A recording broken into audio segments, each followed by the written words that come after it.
گمراہی کے دو راستے، شبہات و شہوات۔ علماء نے لکھا ہے کہ شیطان کے انسان پر حملے کے کئی راستے ہیں، اور یہی راستے دراصل گناہوں کے راستے ہیں۔ اور علماء لکھتے ہیں کہ یہ راستے دو طرح کے ہیں، ایک شبہات کا راستہ اور دوسرا شہوات کا راستہ۔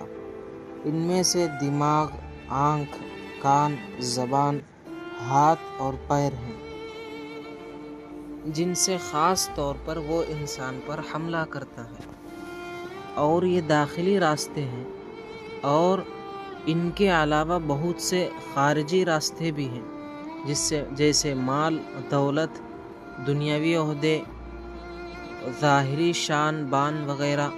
یہاں چند اہم امور پر تبصرہ کیا جاتا ہے۔ آنکھیں اور نظر۔ آنکھیں شیطان کے تیروں میں سے ایک تیر ہے، جو خطرناک حد تک انسان کے دل کو برباد اور تباہ کر کے چھوڑ دیتا ہے۔ اسی لیے نظر کو شیطان کا قاصد کہا گیا ہے، کیونکہ اس کے ذریعے شیطان انسان کو زنا و بدکاری میں مبتلا کر دیتا ہے۔ اسی لیے قرآن میں شرمگاہ کی حفاظت کا حکم دیتے ہوئے نظر بچانے اور اس کو نیچے رکھنے کا حکم بھی دیا گیا ہے۔ اللہ تعالیٰ کا ارشاد ہے، قُل لِّلْمُؤْمِنِينَ يَغُضُّوا مِنْ أَبْصَارِهِمْ وَيَحْفَظُوا فُرُوجَهُمْ ذَلِكَ أَزْكَىٰ لَهُمْ إِنَّ اللَّهَ خَبِيرٌ بِمَا يَصْنَعُونَ۔ سورہ نور آیت نمبر 30 میں اللہ نے ارشاد فرمایا، آپ مومن مردوں سے کہہ دیجئے کہ وہ اپنی نگاہیں نیچی رکھیں اور اپنی شرمگاہوں کی حفاظت کریں، یہ بات ان کے لیے زیادہ پاکیزگی کا باعث ہے۔ بلا شبہ اللہ تعالیٰ ان سب باتوں سے باخبر ہیں جو وہ کرتے ہیں۔ اس کے بعد والی آیت میں یہی حکم عورتوں کو بھی دیا گیا ہے، اور ان آیات میں ایک تو نگاہوں کو نیچے رکھنے کا حکم ہے، تو دوسرے اس میں شرمگاہوں کی حفاظت کا بھی حکم دیا گیا ہے۔ علماء نے لکھا ہے کہ دونوں ایک ساتھ اس لیے بیان کیا گیا ہے کہ پہلا حکم ذریعہ ہے دوسرے کا، لہٰذا آنکھوں کو نیچے رکھنا شرمگاہ کی حفاظت کا وسیلہ اور ذریعہ ہے۔ اور ایک حدیث میں ہے کہ آپ صلی اللہ علیہ وسلم نے حضرت علی رضی اللہ عنہ سے فرمایا، لا تتبع النظرة النظرة فإنما لك الأولى ولیست لک الآخرہ۔ نظر کے بعد پھر نظر نہ ڈال، کیونکہ پہلی نظر تو تیرے لیے جائز ہے، لیکن دوسری تیرے لیے جائز نہیں ہے۔ مثال کے طور پر ایک مرد کی نگاہ کسی عورت پر پڑ گئی، پہلی مرتبہ ہے۔ ایک عورت کی نگاہ ایک مرد پر پڑ گئی، ایک مرد کی نگاہ ایک عورت پر پڑ گئی۔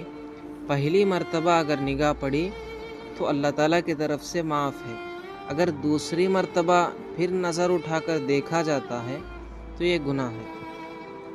اور ایک حدیث میں ہے کہ آپ صلی اللہ علیہ وسلم نے فرمایا، نظر ابلیس کے زہرآلود تیروں میں سے ایک تیر ہے، پس جو شخص اللہ تعالیٰ سے خوف کی وجہ سے اس کو ترک کر دیتا ہے، اللہ اس کو ایسے ایمان سے اس کا بدلہ عطا کرتا ہے جس کی لذت وہ اپنے دل میں محسوس کرے گا۔ اس سے معلوم ہوا کہ نظر شیطان کا بڑا حربہ اور انسان کو برائی میں مبتلا کرنے کا اس کا ایک عظیم ہتھیار ہے، لہٰذا اس سے بچنا ضروری ہے تاکہ قلب کی دنیا برباد نہ ہو جائے۔ اس لیے اس حدیث میں یہ بھی فرمایا ہے کہ جو اس کو خوف الہی کی وجہ سے ترک کر دیتا ہے، اس کو اللہ تعالیٰ ایمان کی حلاوت سے نوازتا ہے۔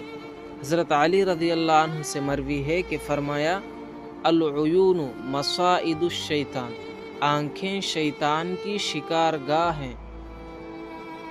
اور حضرت عیسیٰ علیہ السلام سے مروی ہے، ایاکم والنظرۃ بعد النظرۃ فإنها تزرع فی القلب الشہوہ وکفی بہا لصاحبہا فتنہ۔ ایک نظر اچانک پڑ جانے کے بعد دوسری بار بدنظری سے بچو، کیونکہ بدنظری دل میں شہوت کو اگاتی ہے اور بدنظری کرنے والے کے لیے یہ فتنہ ہی کافی ہے۔ واقعی نظر سے دل میں شہوت کا جہنم تیار ہوتا ہے اور پھر بے شمار خرابیاں وجود میں آتی ہے۔ اس سے دل میں عشق پیدا ہو اور انسان مردار پر مرنے مٹنے تیار ہوتا ہے اور پھر بے عزت بننے کے لیے بھی آمادہ ہو گیا۔ علامہ ابو طاہر بغدادی رحمہ اللہ نے اپنی مجلس وعظ میں بدنظری کے بارے میں بڑے عمدہ اشعار سنائے ہیں۔ وہ یہ ہے: جب میں نے اپنے جسم کو کمزور دیکھا تو اپنے دل کو عتاب کیا کہ کیوں کسی کے غم میں یہ برا حال کر لیا، تو دل نے میری آنکھ کو الزام دیا اور اس سے کہا کہ تو ہی تو درمیان میں پیغام پہنچانے والی تھی۔